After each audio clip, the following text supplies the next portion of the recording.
Beware vision, beware vision, beware vision, beware vision. Hello. Live on Beware Vision today, Sunday, the 20th of October, 2013. We have a Poetry Hallway Spectacular upstairs from Bleak House with Andrew Walton. Gondola Villa Morena, 2013. A myriad of petals is thrown into the air as if in homage to greed and corruption. We rise up at the feet of our leaders. They will slip on our carnation revolution. They will slip on our carnation revolution. We rise up at the feet of our leaders. As if in homage to greed and corruption, a myriad of petals is thrown into the air. Cada esquina amigo, cada rosto ugadade. On each corner a friend, on each face equality. In each face equality, on each corner a friend. Cada rosto igualdade, cada esquina amigo. Millions are singing our tune. We shudder the seats of power. We the masses are rising once more in the spirit of 1974. In the spirit of 1974, we the masses are rising once more. We shudder the seats of power. Millions are singing our tune. That's about the song which heralded the start of the 1974 Carnation Revolution in Portugal.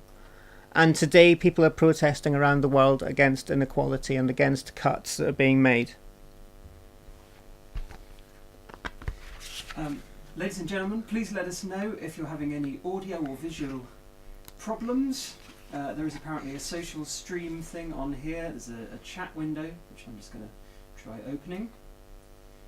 And another window. So do let us know. Last time we didn't see any of these. And, whoa. And you are watching Drew Walton. The next one is a bit of a funny poem called Class 2, and it's about something that happened in a supermarket. Nobly misshapen, not the right shade of green, I fell into the wrong hole in the sorting machine. An unkind accident of my vegetable life, deemed unfit to be chopped by a Michelin-starred knife. On special offer, buy two, get one free. A budding Picasso carves a cock into me. Left alone on my pitch of fake plastic grass, all too keenly aware of my lower class. A bright yellow sticker announces my reduced fate. The shop's clock ticks on past my expiry date. Left out to rot in the skip with the fruit. A lonely cucumber next to some sad beetroot. A victim of vegetable snobbery, I despair of this consumer society that just doesn't care.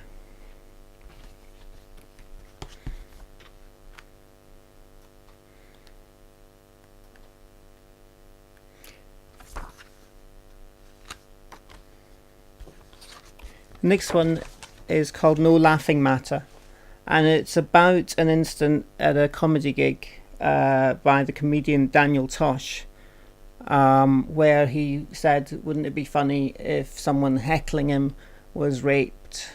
And it's just not funny. It's called No Laughing Matter. It must have been an amazing gig to sit there and endure joke after joke about rape before her patience finally snapped, but he still didn't twig and tried to crack yet another jape. Rape is not a living matter. It's not clever or sick. I won't fall for any fancy patter. It's just sick and a bit thick.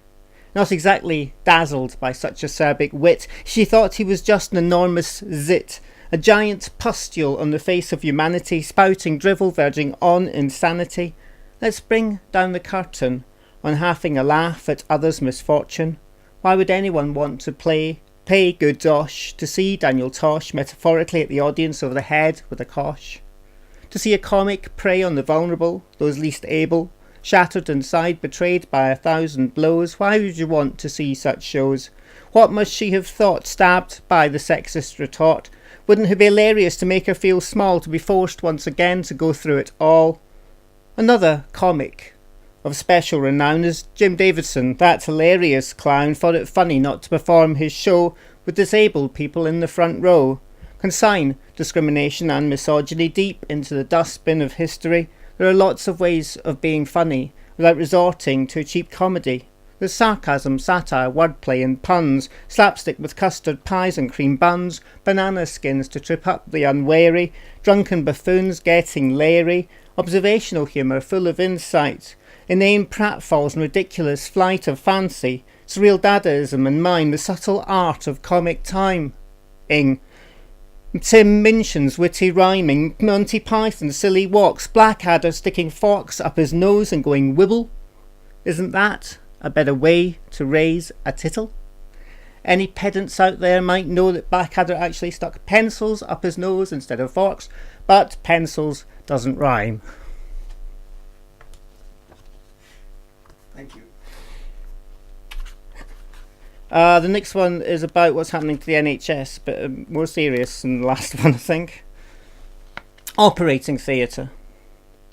Our NHS at 65 is frail and cold, suffering chills, its funds frozen. The remedy? Take a scalpel, cut, fragment and divide into foundation trusts, let the market decide. Parcelled into manageable chunks, packaged to the money men, whose bedside manner leaves much to be desired.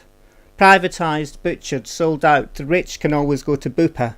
They don't need to rely on underfunded services and overworked staff. They have no fear of the knife.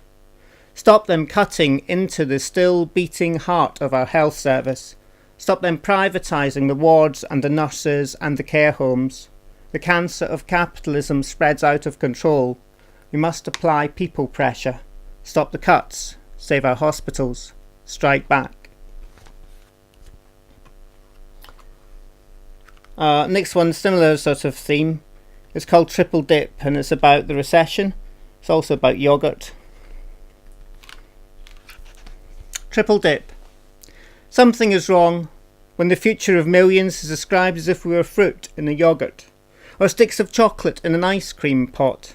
I'll have a tub of your triple dip, please, with billions of hundreds and thousands on top, just like the bonuses the bankers got.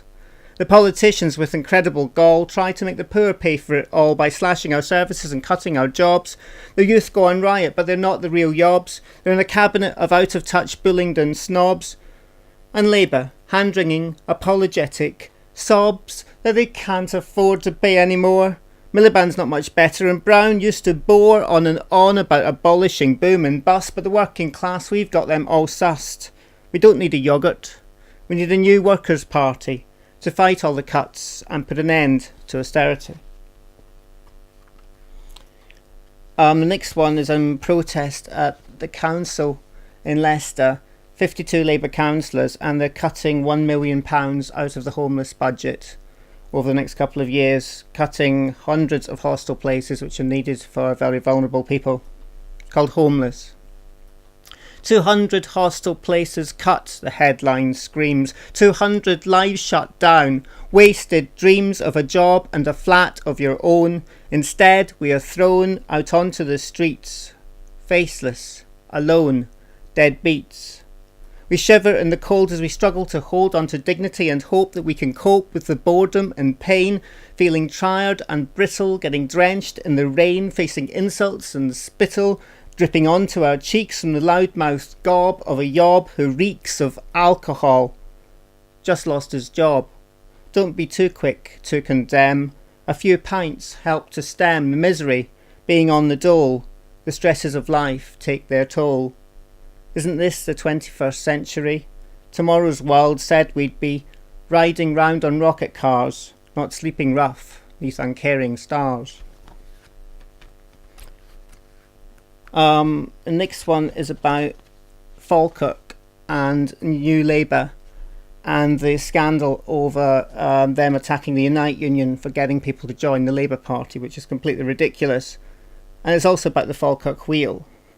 Falkirk. The wheel rotates, water compensates, balances the arms. Unite donates, the right incriminates, betrays and harms. The principle is as simple as the pimple on Archimedes' naked bum.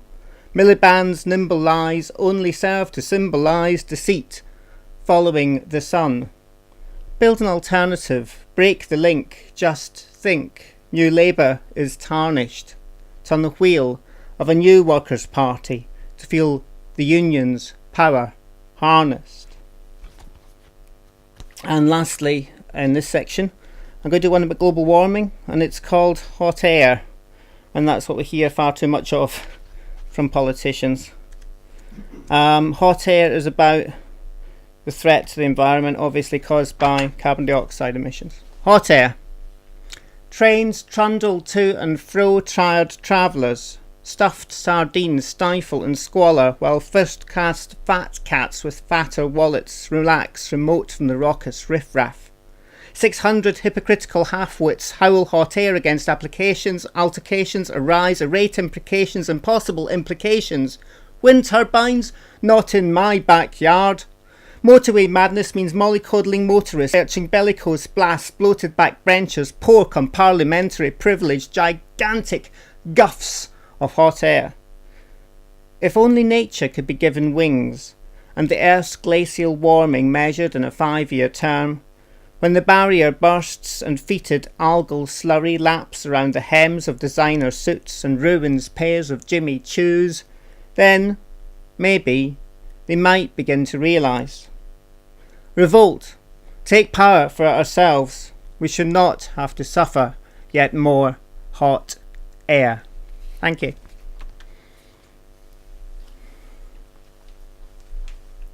Thank you very much, Drew Walton. Very much appreciated, and we hope you're enjoying the broadcast so far. And we're now going to have a little interval with something or other.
hives were empty.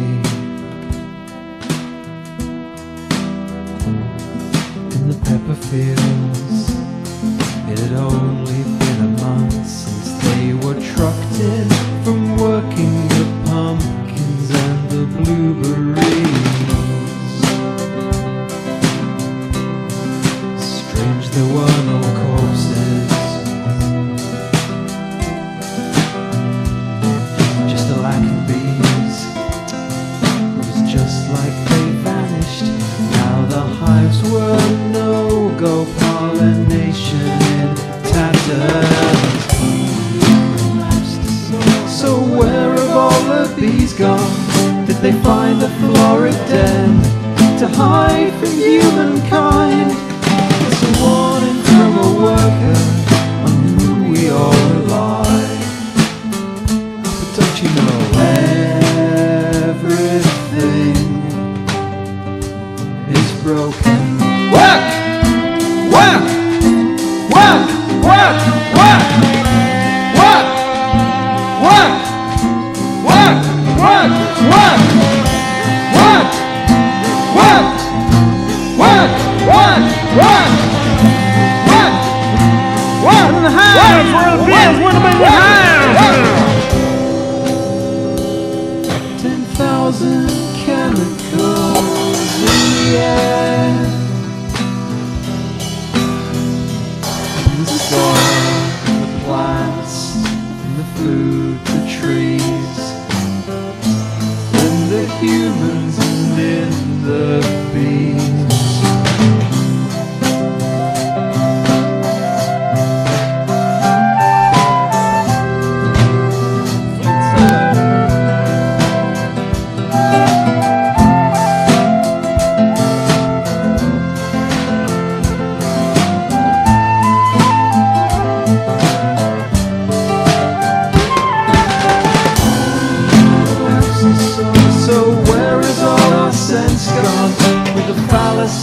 Efficiency and never-ending growth. Feel so sterile that they end up shipping bees around the globe. But don't you know everything is broken? A parasite, bromide is hitching a ride. Bees are weakened by their crappy monoculture diet. They got protozoa in the tract. Intensify! Intensify! Everything is broken. When California was wild, it was one sweet bee garden throughout its entire length, north and south, and all the way across the snowy Sierra. The Great Central Plain, during the months of March, April and May, was one smooth, continuous bed of honey bloom, so marvellously rich that in walking from one end of it to the other, a distance of more than 400 miles, your foot would press about 100 flowers at every step. Mints, gilias, nemophilias, castilias, and innumerable composito were so crowded together that had 99% of them taken away. The plain would still seem to any but Californians extravagantly flowery, the radiant honeypot flowers, touching and overlapping and rising above one another, glowed in the living light like a sunset sky.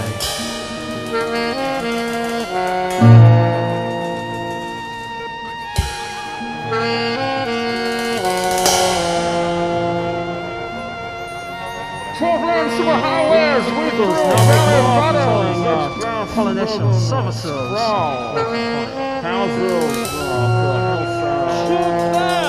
Bee colonies travel for pollination.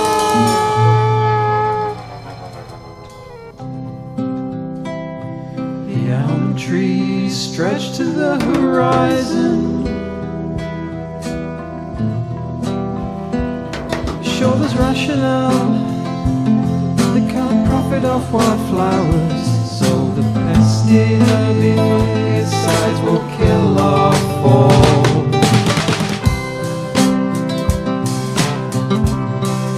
so all the hives were empty.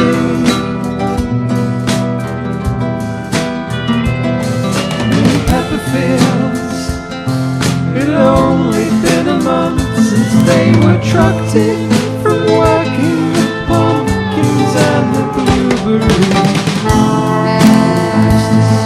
So where have all the bees gone?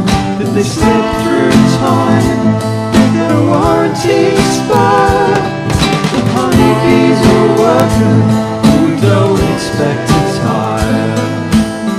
Oh, but did you know everything is broken?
Beware vision.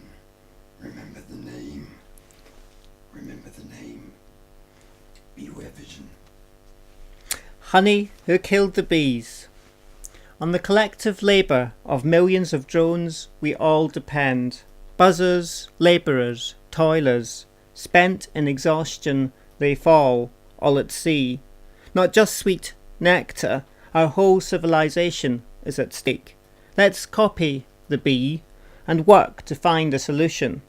While politicians prevaricate, wave the white flag to big business, our fertilising bees are being smoked to death, polluted, stressed, disoriented, lost without their B to Z, torn and scattered on puffs of a summer breeze. Protect our bees.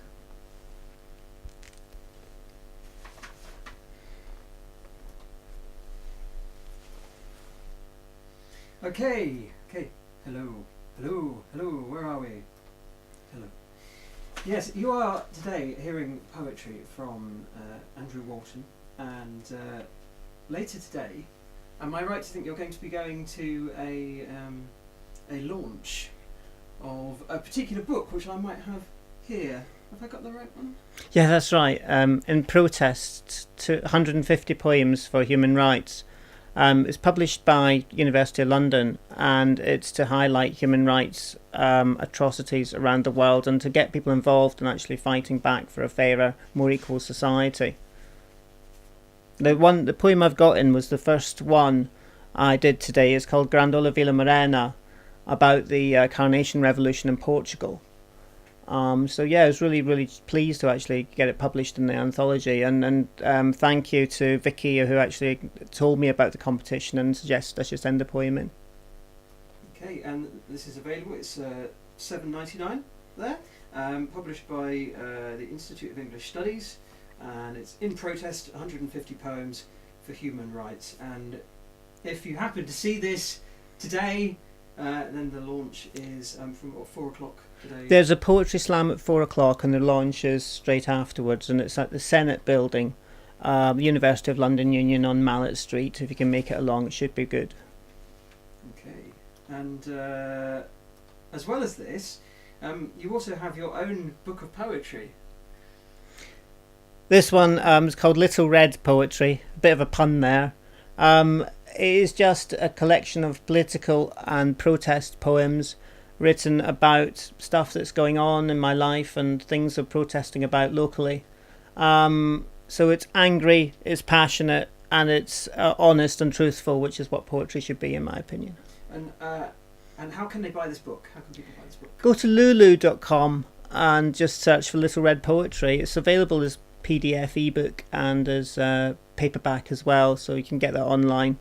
Or come to Word in Leicester first Tuesday of every month at 8 o'clock, and I'll be usually there with some copies to flog to anyone who wants one. Good stuff. That's at the Y Theatre. Good stuff. So there's lots of ways to buy that, and if you get really confused, then just do it via come to us and ask for a copy, and we're sure we can arrange it. And now, are you going to do some more poems? Yes, I've got some more for you. Cool. The first one's about the Sun newspaper and the news of the world. Obviously, the Millie Dowling hacking affair. It's called All the News That's Fit to Print. Your super soaraway sun scoops stars' secrets, purveys pounds to purchase, policeman delves into depths of depravity, shovels slanderous shit on socialist Sheridan, lies that Liverpudlians are looting layabouts. Media mogul Murdoch mouths abject apologies, accuses all insipid, ignorant, insouciant, infantile, hypocritically hedging his bets, he opportunistically observes the ordure, jettisons journalists' jobs at naughty news of the world. Cameron and Coulson in crossfire of corruption, bungling Brooks banged behind bars remorsefully reminisces the red-haired hack of hacking on horseback and hacking on telephones, lolling around with lots of lovely lolly, LOL, champagne-chugging Christmases with Clarkson and Coulson in Chipping Norton. The next one is a bit of an anti-royalist poem. It's called Why I Didn't Watch the Royal Wedding. Do we really need to scrape and bow to tug our forelocks before Liz Windsor and the rest of our unillustrious line? Should we not assert the old claims of those who fought against kingly power for England to be a free commonwealth? I do not believe in divine providence granted to upper-class scroungers and granted to upper-class scroungers tended on hand and foot. I do not desire to dine on delicacies, quail's eggs, langoustines washed down with gallons of Pol Roger Brut. I have nothing in common with toffs who sit on thrones, gliding about their realm in a royal train with helicopter rides thrown in for free. I am not going to celebrate 60 years of scrounging on state handouts, or praying for the Queen to float down the Thames in a barge like a gigantic duck. To be honest, I couldn't give a toss what Kate was wearing, her designer frock. The rest of us have to work to survive, or suffer fortnightly abasement at the job centre to receive our pittance.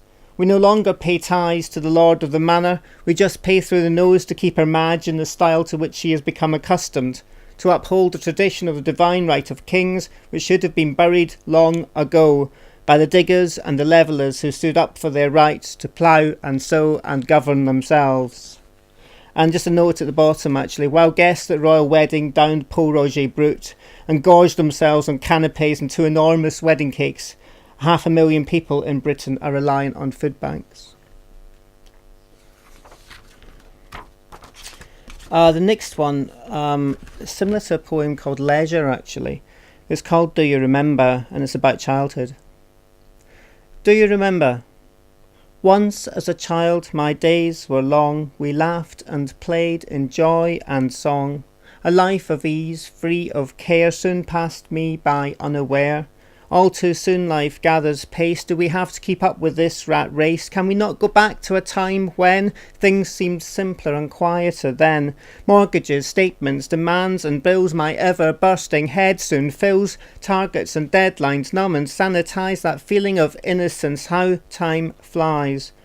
As another year draws to its close, forget your worries, and in repose try to think of a simpler time, the long childhood days of which I rhyme. For all too soon time will catch up before you've had a chance to refill the cup of life as it fast runs dry. So seize the day and let us try to make a difference while we can, to fight for and help our fellow man. Don't stand and take it, rise up and fight. We can still recall that happy light of childhood's joyous rebellion, when life was simple and time was long.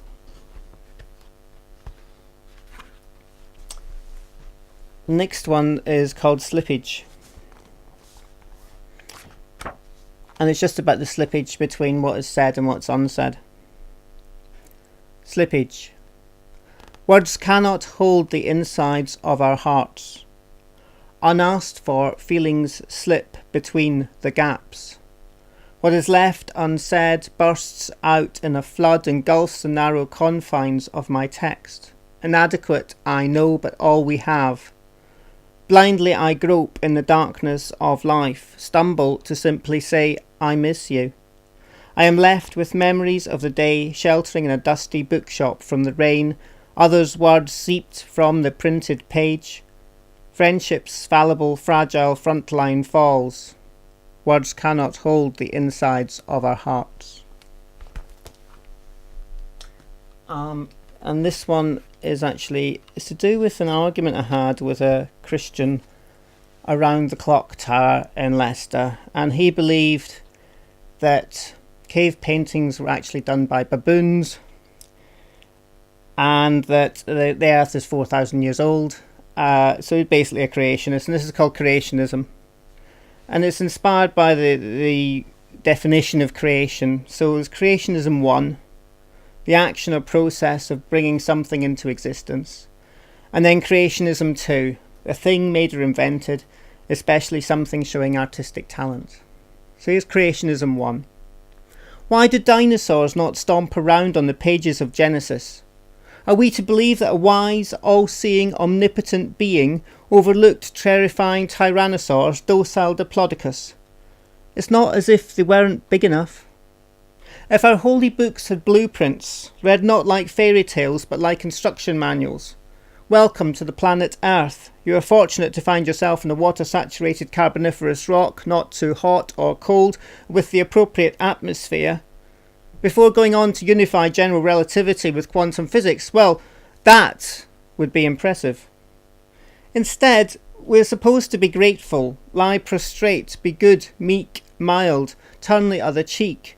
Those in charge avoid difficult questions, offer passive acceptance in return for the afterlife, all the better to exploit our gullibility on earth. We are on a tiny oasis of life and beauty in a vast, uncaring universe. Isn't that enough to make you wonder? Question, think, consider, weigh up the evidence, come to your own conclusions, not blind acceptance of what you've been told to believe. Life is precious. Make the most of it while you can. And this one is creationism 2. I am a draftsman, a craftsman, choosy, alert to resonance and timbre. Words are my chosen timber. Lithe, mercurial, quick-witted, flexible, shaped, honed and selected, poems perfected, fit snug, silky smooth, the sharpest of suits. Details matter when it comes to patter, a critical eye, nose for metaphor, ear for rhyme, taste for design, honesty, truth, beauty not cant. Nothing wrong though with the occasional rant. Why draftsman? Why isn't there a gender-neutral suffix that can affix itself to a line with grace, not plod around on heavy boots announcing its place? Poetry isn't patriarchy, but draftsperson, craftsperson, draftsman or woman don't exactly scan. I am a drafter, a grafter, a crafter. Poetry is my game, to please is my aim. I'm a maker, a shaper, a mover and shaker. I get under your skin, shake up your thoughts. Then there's a matter of performance, delivery, presence, attitude, concordance with formalistic rules, made to be broken but useful tools. Poetry is hard when you're stuck, or it can flow effortlessly. A river of ink that makes you think. A new poem is the birth of a child, mewling and puking but hooking you in. Words, the great leveller, free, accessible to all, common property that binds us, holds no one in thrall. And last one is a type of poem called a villanelle, and it's a repetitive poem to emphasise. And this one emphasises the attacks on the welfare state. It's called All That They Fought For Is Being Destroyed. All that they fought for is being destroyed. Do not just sit there, getting all annoyed. Learn from the old grey-haired wise sage. All that they fought for is being destroyed. Millions of workers that once were employed, building, making, lie idle, stage by stage, confidence shattered, despair unalloyed.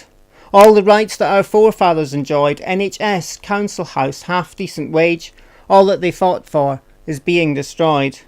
We can stop condemned cuts. We can avoid sinking into despair, trapped in a cage, confidence shattered, despair unalloyed. All our resources must soon be deployed. Don't let it happen, fight, organise and rage. All that they fought for is being destroyed. Join together, protest, strike, overjoyed. We must fix, rebuild, repair, assuage. Confidence shattered, despair unalloyed. All that they fought for is being destroyed.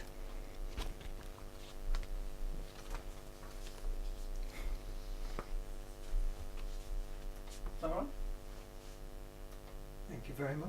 Thank you very much, Drew Walton. And, well, thank you for watching as well. Live on Beware Vision! And just a reminder, so we have in protest 150 poems for human rights, with the launch of that later today in Bloomsbury. and that's got the poem that started today's broadcast in there, and then there's the collection of Little Red Poetry, which you can get via Lulu or direct from Andrew Walton at one of the poetry shows, or just find him online. And you've got a blog as well, haven't you? I have, yes. It's andrewwalton.wordpress.com. Okay, and I think we'll play you out now. If you want to keep watching, we'll play you out with a bit of the Dalathorian. Genuineness in Berkeley Centre in Canada. Nice. Lemon. Aber. Oh, il aber. Doors and thing were play. Io Drusi. Restri them coastal gans down of Rio. Pragnaruska Junior gans and Moisi Adolcia.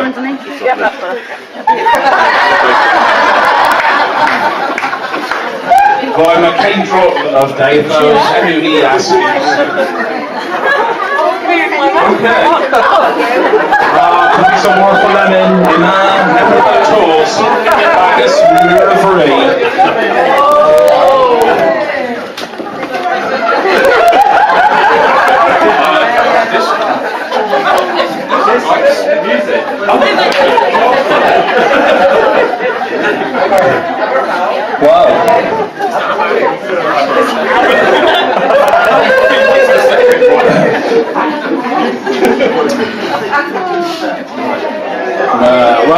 Mae'r mynd o Fortia, rhag dod scans Pauline, rhag Hewdewsel, wrth Pela Hema, Henry yn nifer hag man Peswar. Nes, mae'r mynd o Fortia rhag yn Bagus Ma, yn meddwl Pelgewsel, ag yn mynd o fydd I Geras yn Sgon, hag Gora yn nifer hag yna man Pimp. Yn yr virans yw Thwchwi, in that Pewis, Muir, Lag and Wainorion, Zerno, Astevis, Rowers. Okay.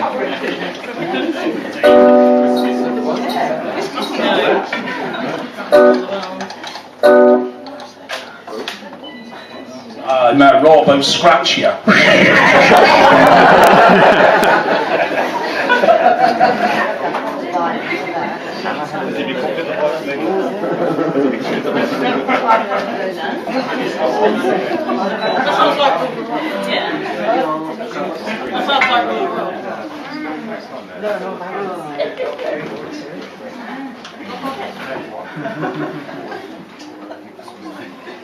I don't know who CD player this is, but he won't advance the tracks. Well, I'm a clatter in it. Was Hemu and Gin CD Usius into Possians. Puppy passes through the life. And Gin Terrace with Puppy sewing in a Possians.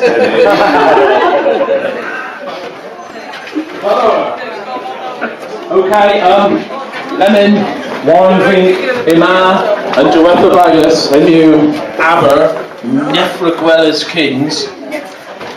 Mez, aber.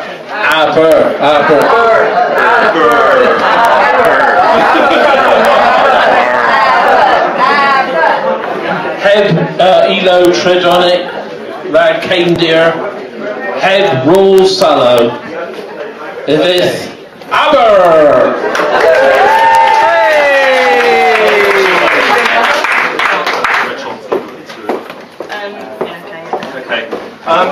Because we haven't got any, sorry, my Cornish isn't good enough, but because we haven't got any music, we need some help from you. Okay? It's ABBA, and we're singing Kemachons. Okay? Okay? The backing is always Kemachons, Kemachons, Kemachons, chons, Kemachons, Kemachons, Kemachons, chons, Kemachons, Kemachons, Kemachons, chons. This is what we want you to do. Okay? Even just the beginning. So, I'll start you off, and if you could just follow me, yeah? Okay? Kemachons, Kemachons, Kemachons, chons, Kemachons, Kemachons, Kemachons, chons, Kemachons, Kemachons, Kemachons,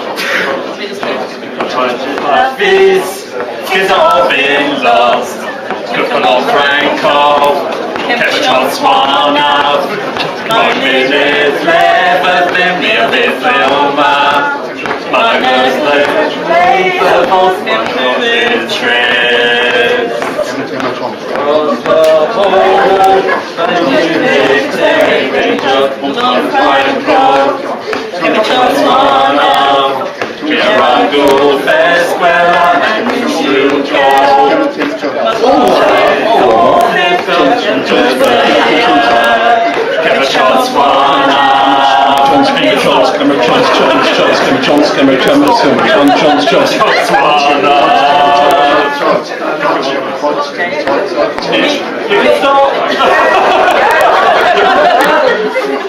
Ni aildansja, ni eilkedlis, mania waba.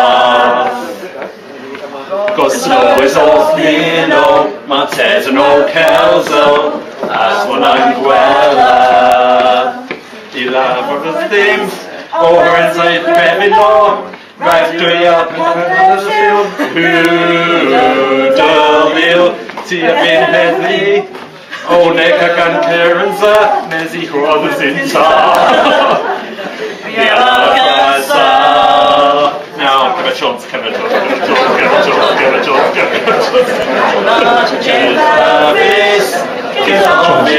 a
Oh, Martha Scott, Miraz Braz, Aber, Ninjuez, Bulls, right.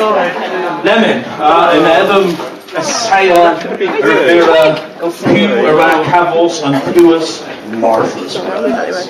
So, Marlinda, Niver,